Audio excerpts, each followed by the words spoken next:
Senhor Jesus, Mestre querido, amigo de todas as horas, nosso querido irmão mais velho, aqui estamos, Senhor, mais uma noite reunidos em nossa caravana de amor, pela nossa casa, caravana do Conselheiro. Agradecidos estamos, Senhor, mesmo de forma virtual, mas todos juntos num só pensamento, numa só vibração, nessa noite de estudo, que estamos aqui, Senhor, a te agradecer pela essa oportunidade de aprendizado.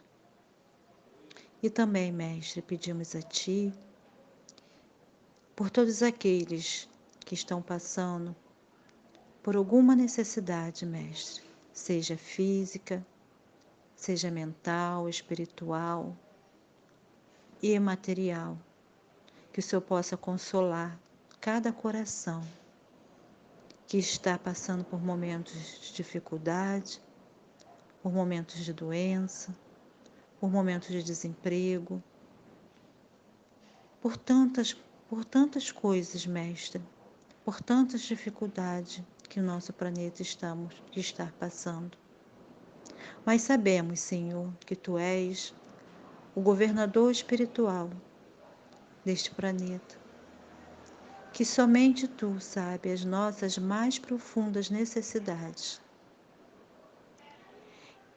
Pedimos a Ti que interceda por todo o nosso planeta junto ao nosso Pai maior, junto ao nosso Deus, Deus de amor, Deus de justiça, Deus de sabedoria, Deus de união.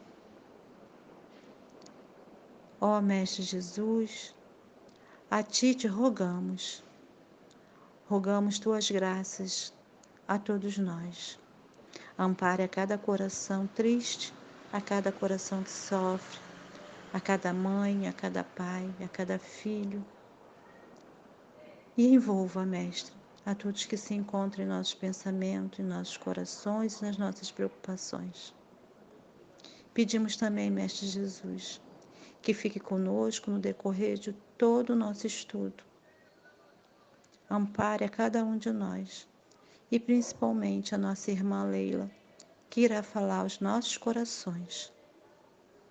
Fica conosco, a nossa Mãe Santíssima também possa estar sempre conosco, nos amparando e nos guardando. Boa noite, irmãos, boa noite, amigos, mais uma vez com alegria. E hoje, dando continuidade ao capítulo 27, que trata do pedi e obtereis, né? Então, nós tivemos até agora do item 1 ao item 17, porque aqui me coube 18 e 19. Então, do 1 ao 17, que foi estudado, né, apresentado pelos irmãos que me antecederam em outras noites, e diz assim, né, pedi e obtereis. E o que nos trouxe do 1 ao 17? Nós estudamos qualidades da prece, eficácia da prece, ação da prece. A ação da prece é o pensamento, né? A ação do pensamento, que é uma força. Transmissão do pensamento aí, transmissão. Nós podemos permutar o nosso pensamento, transmitir o nosso pensamento com toda a força da nossa boa vontade. E as preces inteligíveis, não é? E agora me coube falar pelo Evangelho, capítulo 18, que vai falar sobre prece pelos mortos e pelos espíritos sofredores. Prece pelos mortos e pelos espíritos sofredores. Aí eu fui no livro No Mundo Maior, né? Tem 2 pedacinhos do livro No Mundo Maior que eu peguei, né? Um foi Emmanuel, né? Nosso querido Emmanuel, que falou: a morte a ninguém propiciará passaporte gratuito para a aventura celeste.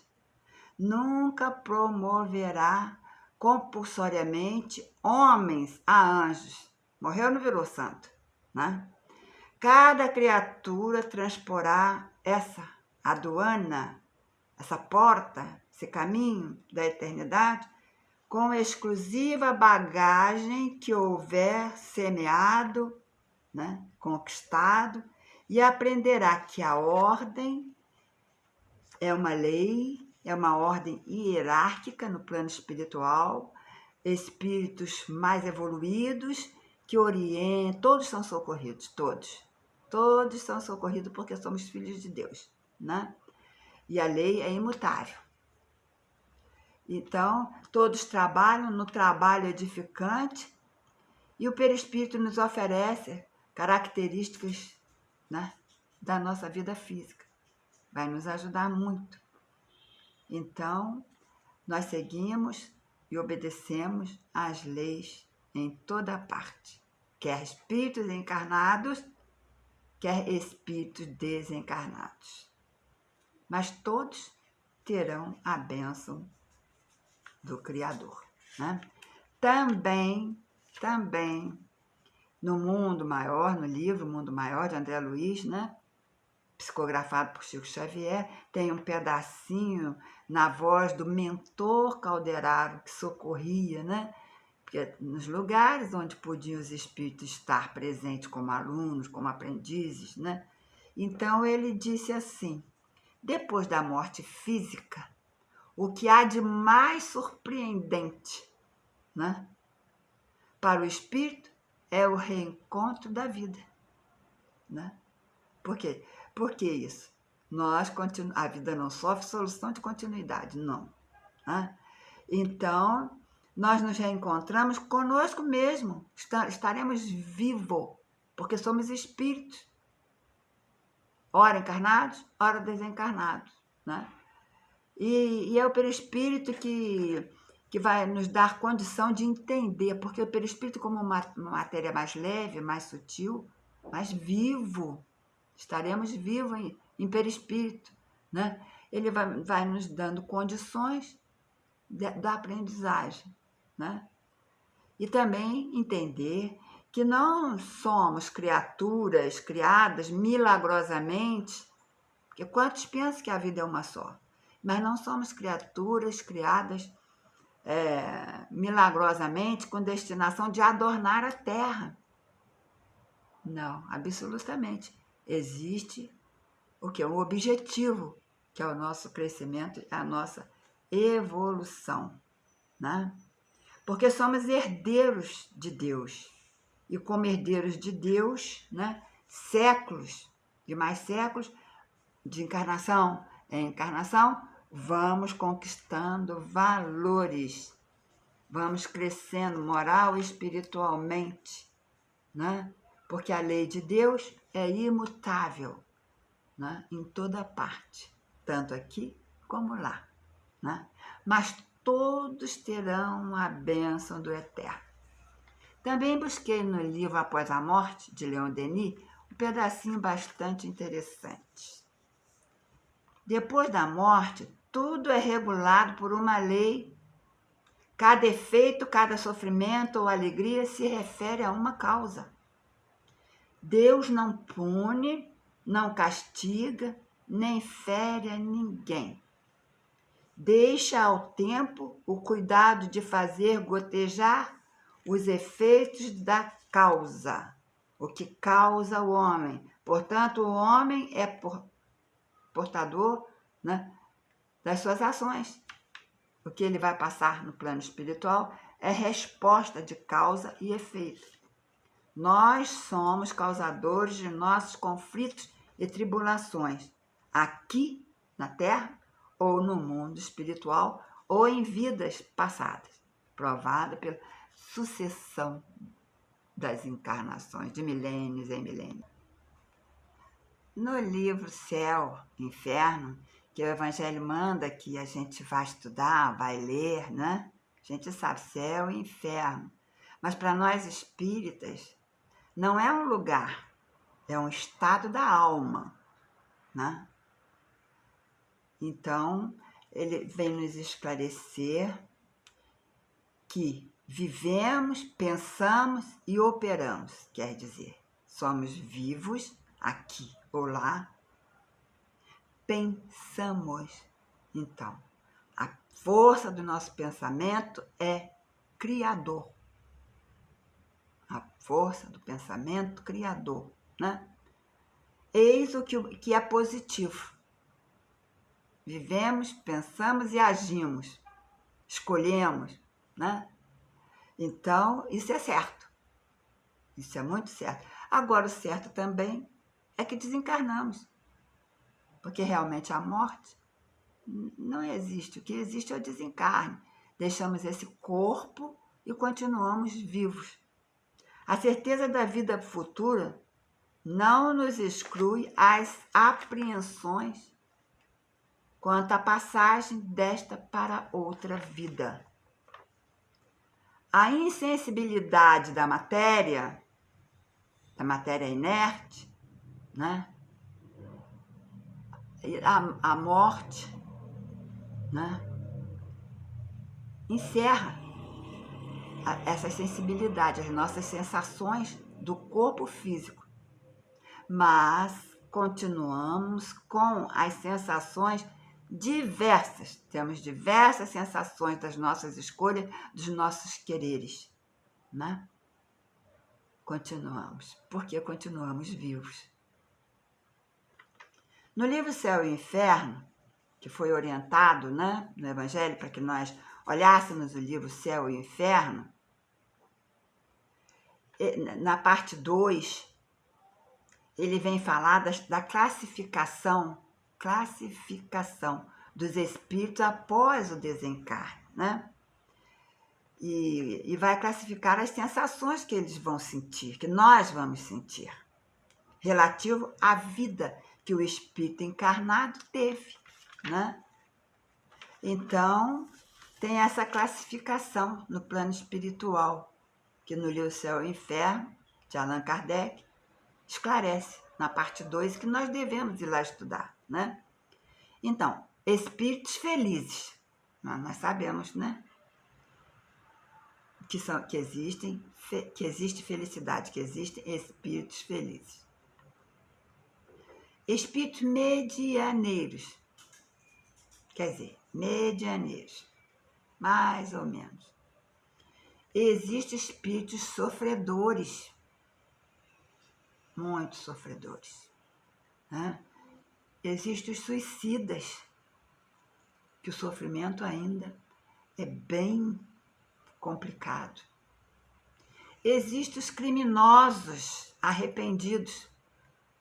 Jesus nos pede para orar pelos nossos inimigos, para orar pelos irmãos criminosos, né? E também lá no plano espiritual tem os endurecidos, como aqui na Terra, os teimosos, endurecidos, que não querem acreditar em nada, porque acham que tudo é um oba-oba, né?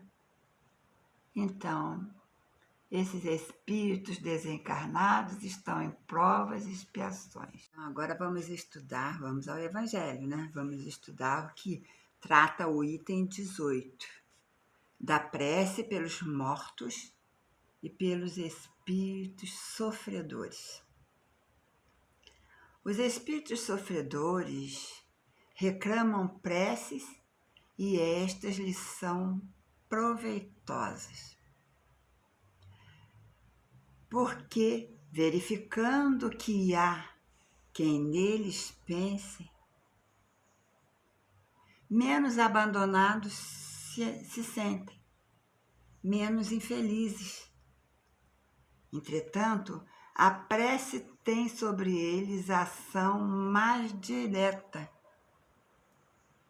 Reanima-os, incute-lhes o desejo de se elevarem pelos pensamentos e pela reparação. E possivelmente desvia-lhes do mal o pensamento, né? Tira o pensamento do mal. Nesse sentido, que lhes pode não só aliviar, como abreviar os sofrimentos deles. E aqui nos orienta a procurar o céu e o inferno, né? Onde vai falar na segunda parte, vai nos trazer os exemplos, vai nos dar condições de entender cada tipo de sofrimento, não é? Então é lá no Evangelho. Agora, o item 19, né? Esse foi o 18, do valor da prece, né? Agora, no item 19, vai falar de outras ideias que não as nossas, né? E pelas preces dos mortos. Começa assim: pessoas há que não admitem a prece pelos mortos e apregoam que só há duas alternativas para os que desencarnam: serem salvos, vão para o céu, ou condenados às penas eternas, vão para o inferno. Olha só. Mesmo com essa crença, é justo que nós, que já estudamos e conhecemos a continuidade da vida, né? Já conhecemos, já estudamos. Então, é justo pensar que é inútil a prece? Acreditar na inutilidade da prece? Vamos refletir sobre esta crença. Se Deus é justo e bom, como poderíamos acreditar em sofrimento, em penas eternas? Né? Não pode. Podemos demorar a crescer, a evoluir de encarnação em encarnação, mas o sofrimento de quando desencarnamos não pode ser eterno, porque Deus é de misericórdia, Deus é de oportunidade, né? Se Deus é justo e bom, como poderíamos acreditar em sofrimento eterno? A prece tem a ação direta e é um bálsamo suavizante, que suaviza. Quando se está no maior sofrimento, vamos nos comparar quando nós estamos sofrendo aqui na face da Terra, as nossas provas, né? Chega alguém com carinho, com amor, com afago, ficamos aliviados, não é isso mesmo? Os espíritos também, porque somos nós os espíritos. E nós, ora estamos encarnados, ora desencarnados. Então, a prece tem ação direta sobre eles. Pensemos na Terra, a prisão perpétua. Na prisão perpétua, não é? O indivíduo vai ficar por toda a vida, perpetuamente aqui encarnado. O plano espiritual é diferente. Mas vamos pensar aqui na Terra. Quando existe esse caso, nós, né, não vamos lá, né? Se pudermos chegar até eles, não vamos lá ajudá-los em pensar em fazer uma visita e levar uma palavra de conforto, de carinho, de esperança. Vamos aliviar a dor daquele irmão, não é? Então, é um conforto. É um conforto. E vamos lembrar que entre os réprobos, né, os mais complicados, e espíritos sofredores, pode estar um ente querido nosso, um pai, um irmão, um filho, um amigo muito chegado. Pode estar alguém nessa condição. E o que nós vamos fazer então?